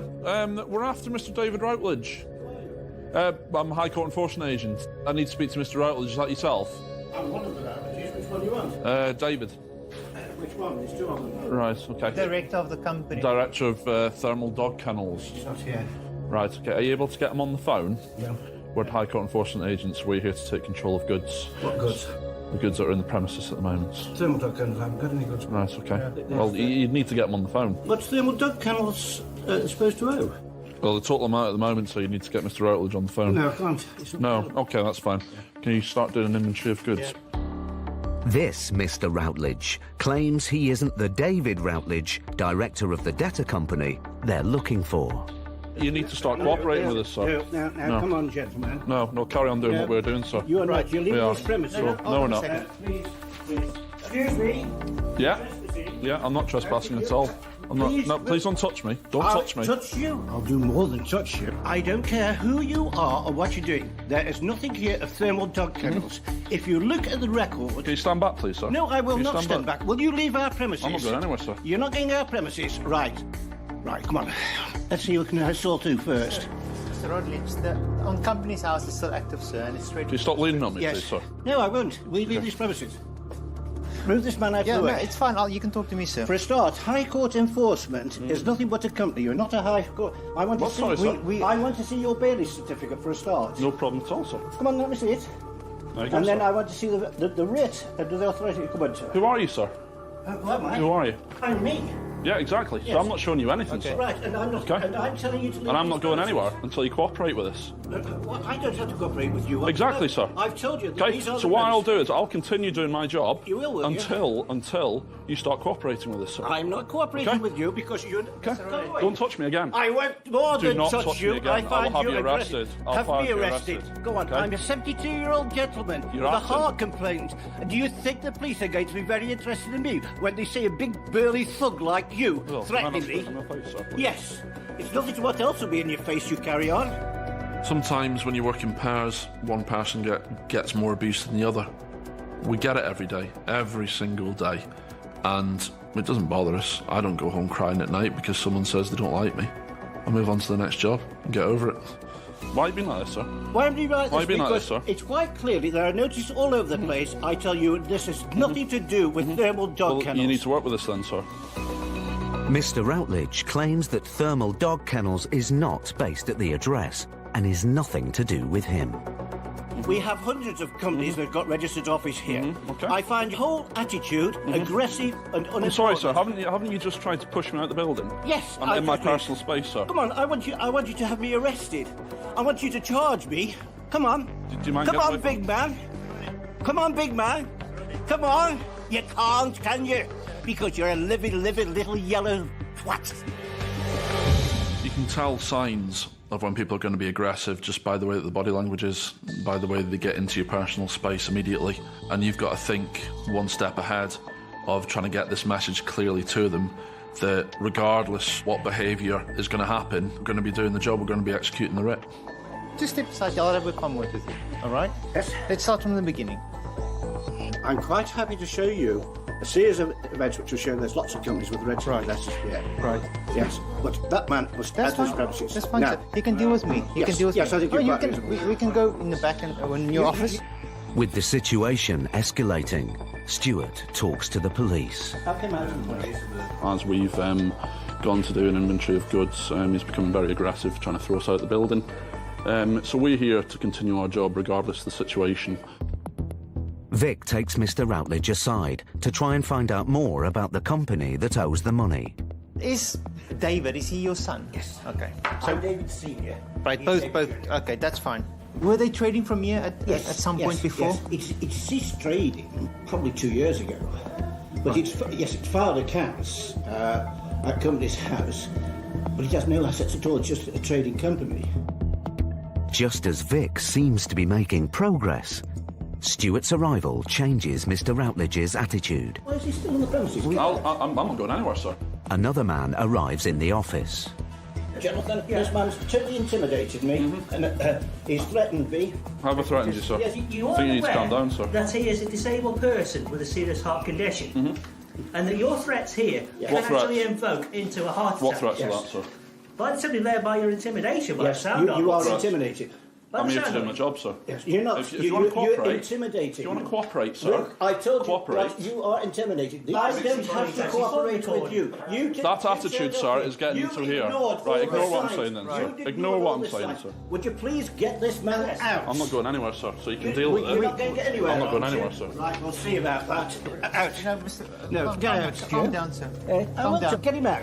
Get him out. I'm not going anywhere, Get him sir. out. Come on. You shouldn't have this. Get off. No. Get off. Oh, violence now. Oh, the clenched fist then. Where? Clenched Where? fist. No, I'm having you now. How? Oh, yes. You're clenched fist. How? You're going to get me out. With the threats escalating, will Stuart and Vic be able to get the £3,000 they came for?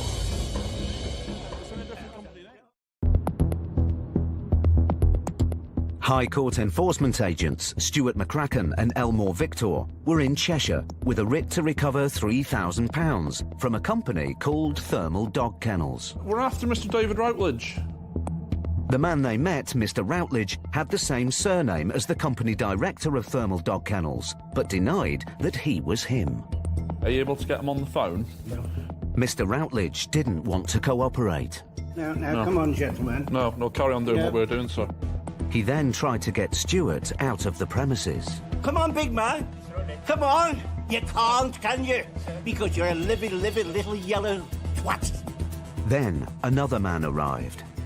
Tensions rose and Mr. Routledge made threats against Stuart. Calm down, sir. Get off the Oh, violence now. All the clenched fists and tears. Oh, I'm having you now. Now the agents need to calm the situation down so they can resolve this complicated case. Stuart takes the man who recently arrived to one side. We're here to speak to David Routledge. The David Routledge that you're after is up in North. We need to speak to him, and we need to see some documentation for what actually belongs to this company. Who are you, sorry, sir? My name's John Routledge. I'm the owner of all this stuff here. John Routledge tells the agents he's the director of an entirely different dog kennel business, trading from the same address. If this is the case, the agents won't be able to seize any assets, but they need proof. This is a lease agreement for the goods that are owned on lease here to Animal Housing Solutions. The lease proves that a new business, Animal Housing Solutions, is indeed trading from the address, as John Routledge says, and the equipment on the premises is hired out from a different company. The assets on site don't belong to Thermal Dog Kennels, and so they can't be seized. I'm just looking at this. But as the company named on the writ is still listed as trading from the address, the agents have the right to stay on the premises to conclude their inquiries. I now require you now to leave these premises, please. We won't be leaving, sir. Get out through that door now. The problem is they're still active on company's houses trading from here. That's the problem we're sitting with today. The company's house is only just simply there as an entity, exactly. The active address is here on company's house. It shows that it's here. Yes. We didn't make up that information. Despite John Routledge's protests, the agents won't leave until they've tried to find out where the director of Thermal Dog Kennels, David Routledge, is. So is the defendant we're looking for, which is not trading from here, that's your dad? No, he's my dad. Is this your dad? Oh, yes. Is it your brother then? Yes. Right. Who's up north? Where about? He's up in Leeds. Have you got a contact number for him? Yes, but we're not going to give it to you. With no company assets there to seize, and no help from the family in contacting David Routledge Jr., Stuart and Vic have no choice but to leave empty-handed. All right, see you later.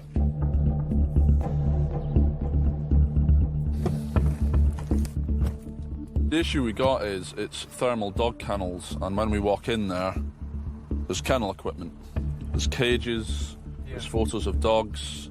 It's just the way they came across, you know, they weren't forthcoming with any information. They know the person, it's obviously family. We'll just take it through our trace department. And see where we end up.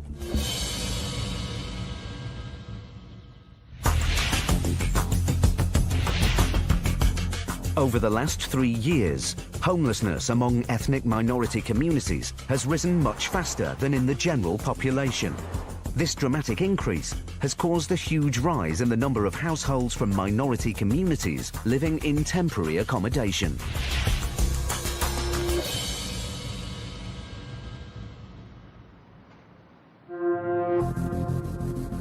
Barnet, North London.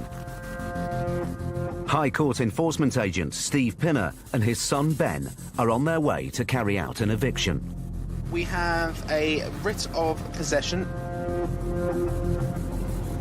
We are going to a flat in Brunswick Park Road. A notice of eviction has already been sent to the tenant by the county court, but the landlord has upgraded it to the High Court to speed up the process. Let's see what we can do.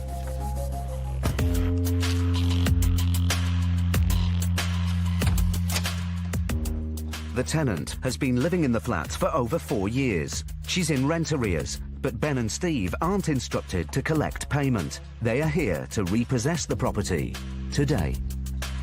It's that one with the extension lead going out the house. That's to use the communal electric. That's running through a letterbox. That's dangerous. Sometimes we see something like an extension lead coming out of the letterbox. You know before you get into the flat there's something not right, whether it's with the person or even the property. There is something not correct.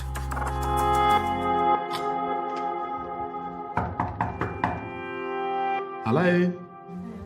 Hello, madam. My name's Ben. I'm a High Court enforcement officer.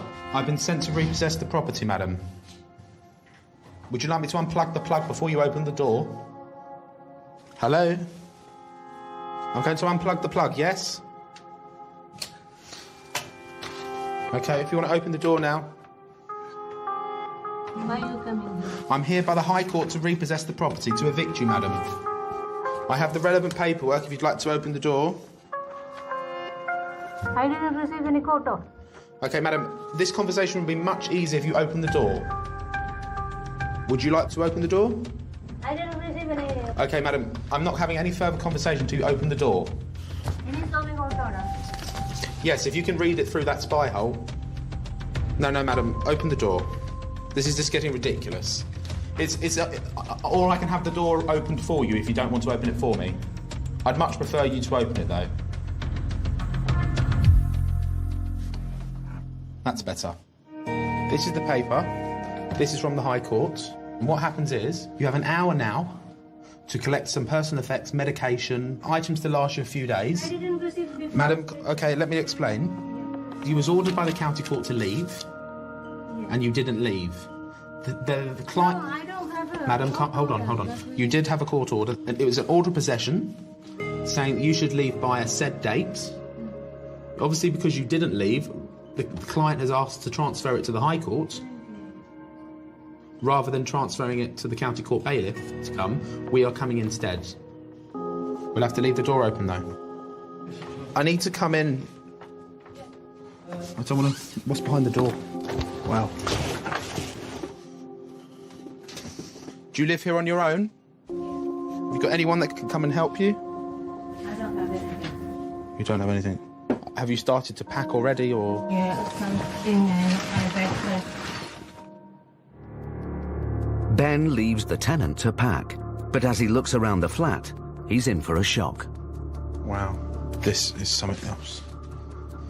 It's just like a version of hoarding. There's this rubbish everywhere. I don't know how people can live like this. But everyone goes through life differently. When you go down the council, madam, speak to them about arranging people to come and collect all of this.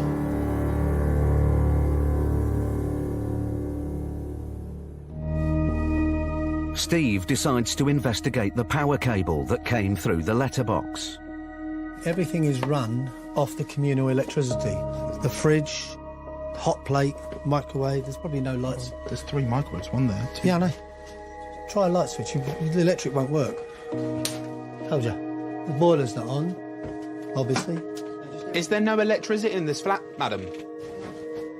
How comes? Not only light, electricity. Everything is broken. Yeah, but this is the electricity from outside, isn't it? When you enter a property, you're looking for things that might be out of the ordinary. Sometimes they're boxes all stacked up, food stacked up, no utilities in no lights working, things like that, which brings you to the point where the tenant may be vulnerable or not sure of themselves. So you have to be very careful. Nice to meet you, sir. As the tenant continues to pack, the landlord's agent arrives. We're in talking to her, explained the situation to her, told her that she has an hour to get her personal effects together, and she's going to have to come back and clear that out. If you'd like me to show you. Okay. I mean, we've been trying to reason with her. The owners are in the States at the moment, and I manage the property when we've been able to, but she's not allowed us in for... The electricity doesn't work. She's not allowed us in for a safety certificate. She has an extension lead running off outside for everything. We've been pleading with her through the letterbox, and we've never forced entry, ever. We've said, look, let us help you. For your safety, we need to get... You're not coming. She's screaming at the owners of the flat, and it's their property. They're trying to help her.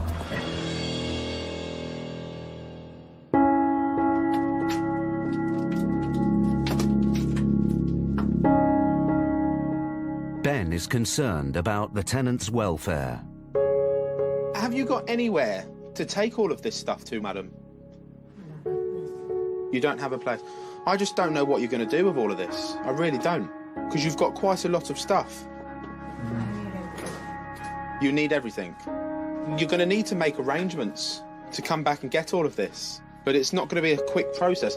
Have you got not family or friends that can come and help you? No. When we evict vulnerable people, it's hard because we don't know if they're going to get the help they need, whether that's down to the fact that they won't ask for it or the fact that they simply aren't getting the help from the necessary authorities. Madam, I understand this is very distressing for you, but we need to sort of work out a game plan of what you're going to do and your next steps. Would you like me to help you? Would you like me to lift that over? Can I help in any way?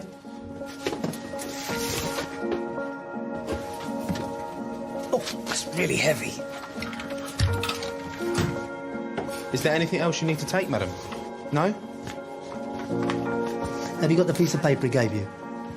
You need that if you're going to the council. The tenant is now homeless. She must appeal to the local council for emergency accommodation. What about all your other stuff in the property?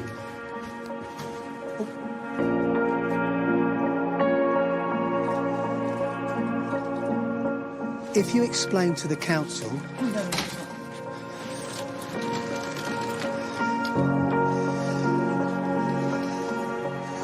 I said to her, you need to go to the council, you need to do this, she says, don't care, doesn't matter. She will not have gone to the council. I can almost guarantee she. I don't know where she's gone. Go then? Well, she will just go to if she knows somebody or somewhere, or I don't know. That's what's so sad about it.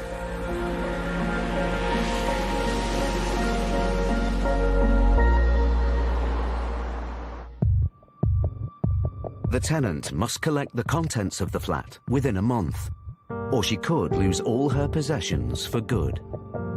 As you can see, we're going to be at least another month before we can legitimately remove all of her stuff. That puts another month on top of before we can start any refurbishment work. So, you know, it goes on. The eviction is complete. I need you to sign this just to say that we've been here, done what we're supposed to do. But Steve and Ben are still concerned about the tenant. They take an unusual step and decide to try and track her down. What I'm going to do is I'm going to go down there and have a look down there, see if we can get round that way.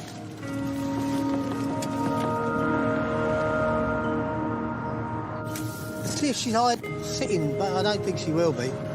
It's always difficult if you have to evict someone that's a vulnerable person, because if they're that vulnerable, they may not understand the situation. So somebody has to try and get them to understand it. She just disappeared. She might have got a bus. But what can we do? You know, you can only do so much. You know, we're struggling to find her. After driving around the area, there's no sign of the tenant. I don't know what's going to happen to her. Now she's disappeared and will she go to the council? She didn't seem that bothered when we said about going to the council. Will she be sleeping on the streets tonight? I feel like I need closure. I need to know where she's gone or if she's okay. But I don't know what more I can do to try and find her. I mean, we've done the job that we've been paid for, but then there's us personally as people think, you know, yes, the job's the job, but at the end of the day, we hope they're going in the right direction to get help and move onwards. Steve and Ben have faced an emotional eviction. But in Stuart and Vic's next case, they meet a debtor in denial. I swear on my son's life, I have not received no paperwork. You don't need to swear on anyone's life, sir. Who pushes their patience to the limit. Don't kick my furniture. Don't kick my furniture. I'm not kicking any furniture. Don't again. kick the furniture. Do not touch me again, sir.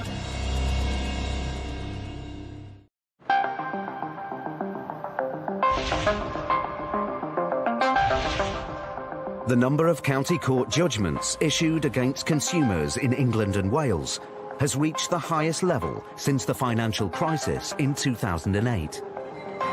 By the end of the decade, personal debt is set to reach £2.5 trillion, with each adult in the UK owing an average of nearly £50,000.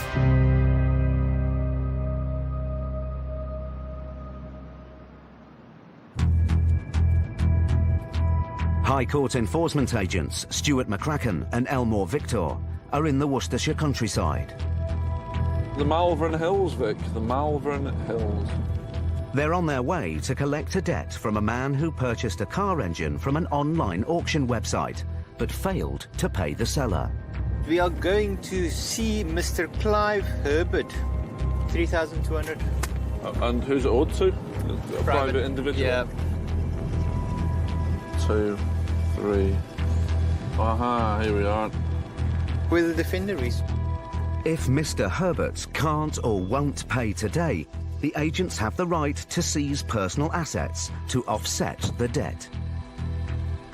Right here, so with outstanding balance of £3,219.27.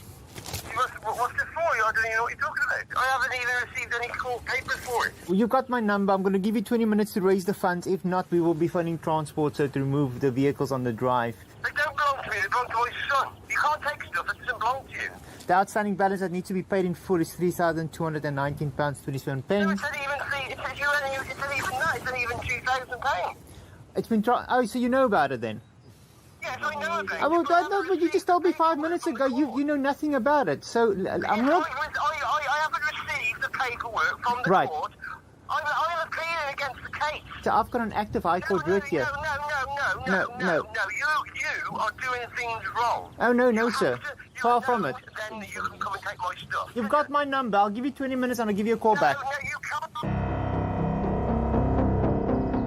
I can't understand why people think they can tell me what I can and can't do. I don't go around to people's work and tell them what they can and can't do. While they wait for Clive to return home, Stuart runs a vehicle check on the cars in the driveway. Can someone put me through to HPI, please? They are valuable assets, and if they're owned by Mr. Herbert and free of finance, the agents can take them away if he doesn't pay today. Land Rover Defender 110, it should be. All right, cheers, Ed. Thanks very much, mate. Bye.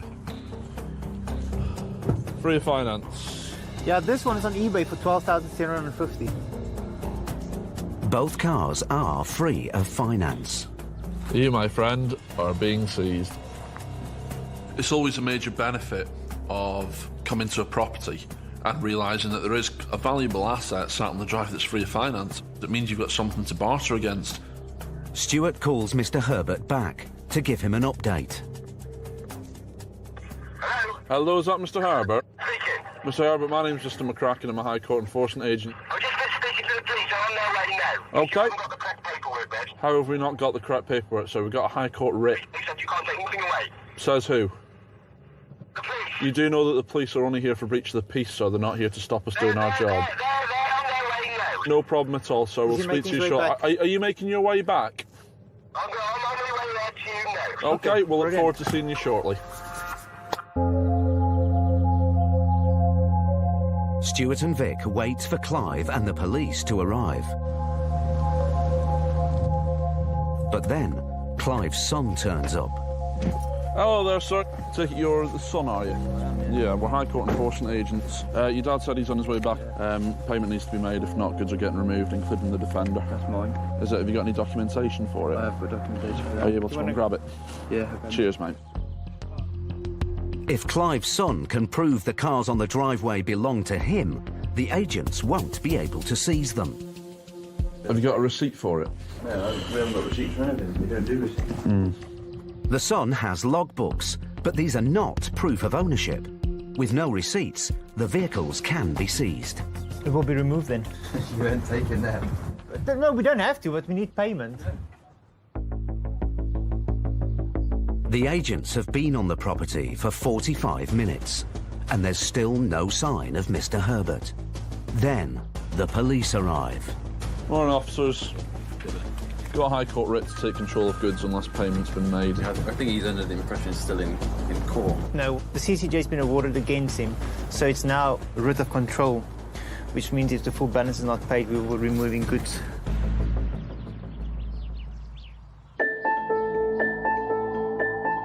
Stuart turns detective and finds keys to other cars. He walks down the road to see if there are signs of any other vehicles. I'm just waiting now to see what he turns up in. There's keys inside for a 2011 Chevy Camaro. There's also a 55-plate Range Rover Vogue. But then Mr. Herbert turns up on foot. Mr. Herbert, Mr. McCracken, High Court Enforcement Agent. My colleagues are with the police at the moment just regarding this outstanding writ, sir. I just rung the court. They said that I got every right to appeal. Then you got every right to appeal, sir, yeah. Well, at the moment, it's still active. Well, so we're here now to collect a payment or take control of goods, sir. Well, the stuff don't belong to me. What about the goods inside your property, sir? Eh? What about the goods inside your property? To my son. Belongs to everything? Yeah, everything belongs to my son. Everything? Yeah. Right, OK. So I'm here to take control of goods, sir, which we will be doing unless payment's made. If all this stuff belongs to my son, you can't take nothing. Yes, I will take it, and you've got 7 days to prove to the court. You can't take anything if it belongs to... Sir, I need to make you aware, if your appeal goes through, you get your money refunded. But the fact of the matter is, we're here now to execute a writ of control. Hey, can they take stuff? Is this your address? Yeah, this is my address. Yeah. But the stuff, everything belongs to him. In this job, you've got to think, are they being truthful? Are they being honest? Are they actually at this address? What goods do they actually own? And that's the exciting part of the job. Mr. Herbert finally starts to discuss the debt with the agents. I bought an engine for £2,000 off eBay. We put it in the van. The engine was scrap, right? So I paid on credit card and I stopped the payment. And he went to court to get his £2,000, right? And they went against me in court. As you've just come now, and I understand it's a bit of a shock, so what I'll be doing is I'll be giving you a further 20 minutes to raise some funds. If not, I'll be ringing recovery for the removal of that Defender 110 and the computer equipment that you've got. Can they do this? If they court, you've got to send me some sort of... We have done, sir. I haven't received any paperwork. Right, paperwork has been sent. Can you prove it then? I swear on my son's life, I have not received no paperwork. You don't need to swear on anyone's life. That's your notice of enforcement, sir, and that's when it was sent. We're here to execute a High Court writ of control, which we will be doing unless payment's made. With the deadline set, Stuart starts to make an inventory of goods. Don't kick my furniture. Don't kick my furniture. I'm not kicking any furniture Don't again. kick the furniture. Do not touch me again, sir. Don't kick the furniture. I advise you do not touch me again. Off my chair. I'm in the middle of taking control of goods, sir. No, stand up then. Stand up. I have asked you politely to get off the chair. I will do, yes, but if you touch me again, sir. Let's not escalate things, eh? There's no need for it. When you're faced with an aggressive confrontation, the thing that you've got to think about is, what am I going to do to get this resolved? So being calm and controlling with the situation leaves you still in control, and that's when they're going to start thinking, right, he's not leaving. I best start thinking about getting a payment together. Mr. Herbert still maintains that all the goods in the house belong to his son. He's taken a computer that belongs to him. Well, we need to see some evidence then, sir. I've already explained this to you. It's Scott's computer. Yeah, well, we need to see some evidence of that, sir. But as the agents start to remove assets, Mr. Herbert's attitude suddenly changes. And how much is it then? How much you want? Total amount outstanding, sir, it was £3,957. I don't even know £2,000. Yeah, but sadly, sir, it's gone to the High Court. Been transferred to the High So you are liable for High Court charges. £1,000? More It's than a little bit more than that, sir. Hey? 3,900, almost 4,000. £4,000? £3,950. County court costs and High Court fees have almost doubled the debt. I can't make that much payment. No, we need the full amount, sir. So if I give you a cheque there, you'll go? No. It'll have to be cleared funds, sir. Debit card, fax transfer. The agents have been at the house for almost 2 hours. Mr. Herbert has finally agreed to raise the cash. See if this card works. Can you take a payment for me, mate, please? Right, so that's gone through. I've written down your authorization code. We'll show on your bank statement. Right, we'll be on our way. I'll let you get on with the rest of your day. Mr. Herbert is unhappy about paying the debt and the additional costs. I am the victim here. Somebody sold me an engine for £2,000. He's got his £2,000 for a scrap engine. I've gone to court, lost it. I'm absolutely gutted. And now I've paid £4,000. If that isn't daylight robbery, is that justice for you? Stuart and Vic got the result they came for. The defendant paid on credit card, thought he got clever, phoned the bank and cancelled it. 10 out of 10 for the claimant. He went down the right route, went through the legal system, and we went there today and we got what we were asked to do. So he can kick and scream all he wants about this, but at the end of the day, justice has been served.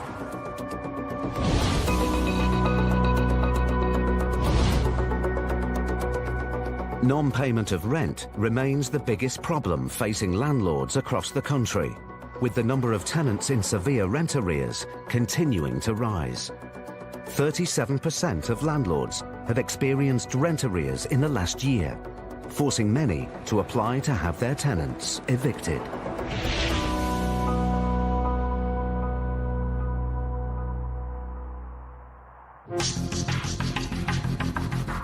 Paul Bowhill and Steve Pinner are on their way to carry out an eviction. The landlord's agent claims the tenant, David Unali, hasn't paid rent for 7 months. Let's go. He's at the property to meet Paul and Steve. Hello, sir. I'm Paul. We've now got the paperwork from the court, so we'll go into action. Okay. Just give us a few minutes, so if he is in, that few minutes of you not being there is quite helpful. No problem at all. Yeah, thanks very much. Okay.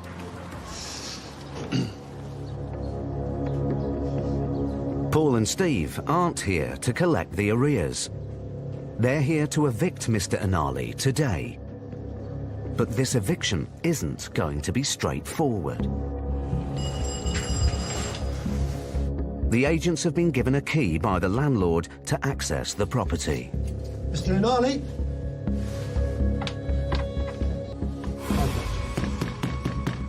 Mr. Unali?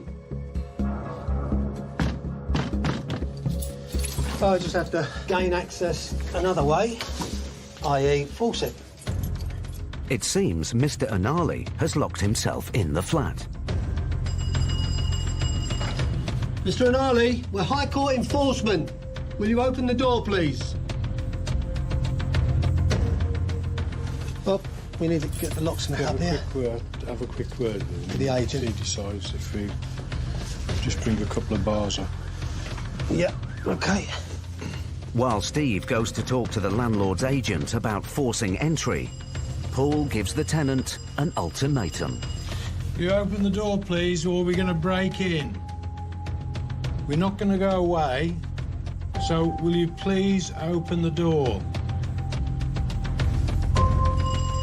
Tenants always want to buy more time because this is Judgment Day. They bury their head in the sand. This is never going to happen.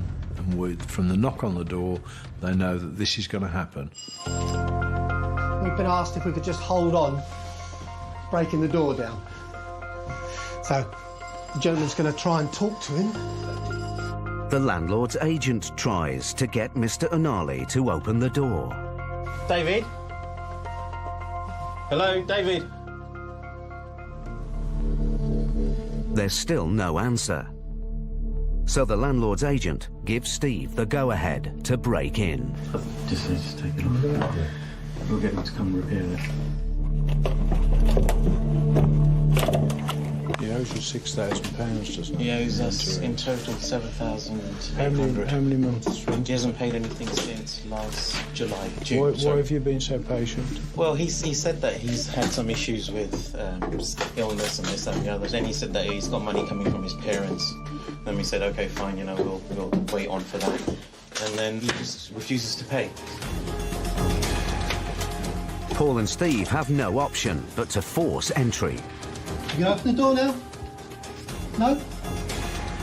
But even if they get into the flat, will they be able to get the tenant out?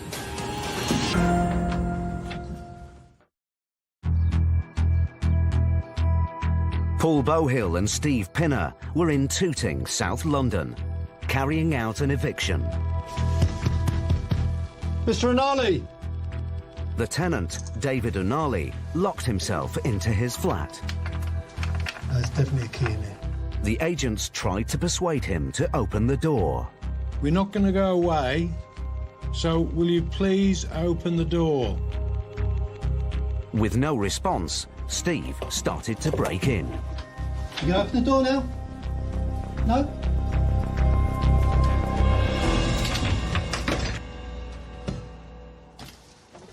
Hello, good morning. We're High Court enforcement and we come to repossess your property today. It would have been nice if you'd have opened the door for us. OK, so so you understand why we're here. Can I have a couple of these? No. Can I explain it? I'm telling you what's now going to happen.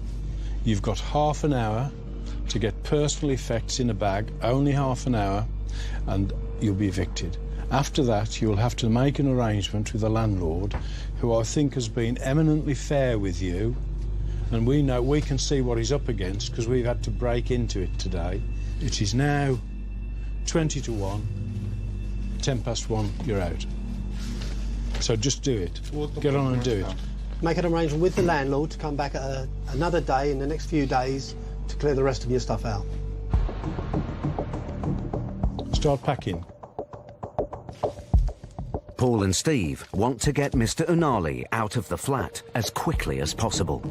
Make sure you have passports, identification, any medication that you're going to need for a couple of days, and then you can make the arrangement to come back and collect the rest of your stuff. The flat is crammed with Mr. Unali's belongings. He has a right to return for a few hours later in the week to collect them, but he says he needs more time. I just need 2 days, you know? I can't do it. You're not allowed back in the building. If I find out from any of the tenants that you'll come back into the building or into the courtyard. I just ask if you say no. Will you listen to me, please? You need to get some friends here to help you pack your things up, because this man is only going to allow 4 hours for you to move your stuff. Mr. Unali wants a couple of days to clear his stuff, but having not received any rent for 7 months, the landlord has run out of patience. I haven't received one single penny of rent from this place since June. That's unfair. You have to understand that. I understand that. I do. I'm trying to help you as much as possible. I try to be as nice as possible. Okay? So you've got until Saturday, until 12 o'clock, and that's it. 12 to 4, that's it. You don't have anything after that. I'm sorry. That's not right. I always remember the fact that there are two sides to the coin, and I don't really understand the mindset of tenants who think that it's OK not to pay the rent and for them not to consider the landlord's dire straits. Mr. Unali finally starts to pack. It affected us quite a lot. I mean, it's nearly £8,000 that he owes us. And now with court fees and everything else, you're looking at around about, £9,000-10,000 that in total that it's cost us just to get him out. But, it's irrelevant to him. He doesn't care. It's our own fault that we, trusted him. But, you live and learn. Mr. Unali's time in the flat is up, but he's still worried about how he's going to move all his belongings. I'm not sure I can do it Saturday, You have to speak to the landlord. They said on Saturday or nothing. Just make it work then. Huh? Just make it work. Yeah, I don't know how. I'm having problem everywhere. It seems everything is going to fucking rubbish. Everything is going to hell. Mr. Unali is now homeless. If you look at the costs of the eviction, the landlord's probably nearer £9,000 down the pan.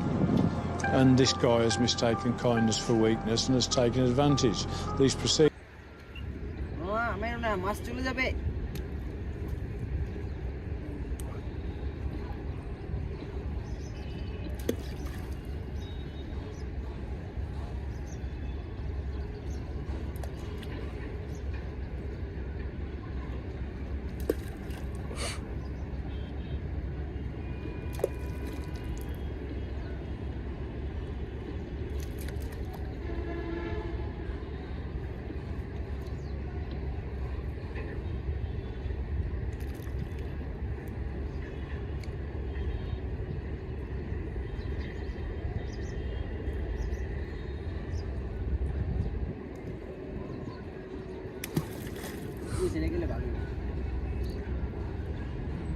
नौका नहीं है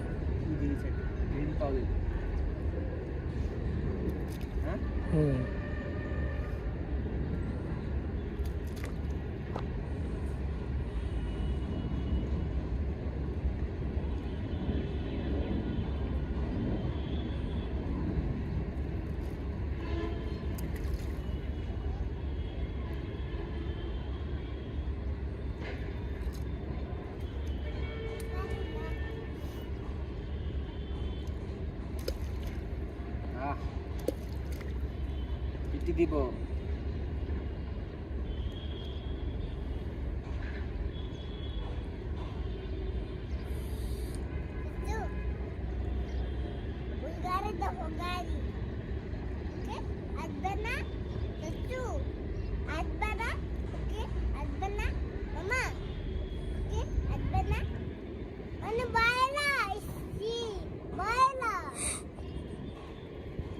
এই যে মাছ মামা মাছ কোথায় এই যে মাছ কোথায় আস্তুনা এমন চলে গেছে মামা মাছ চলে গেছে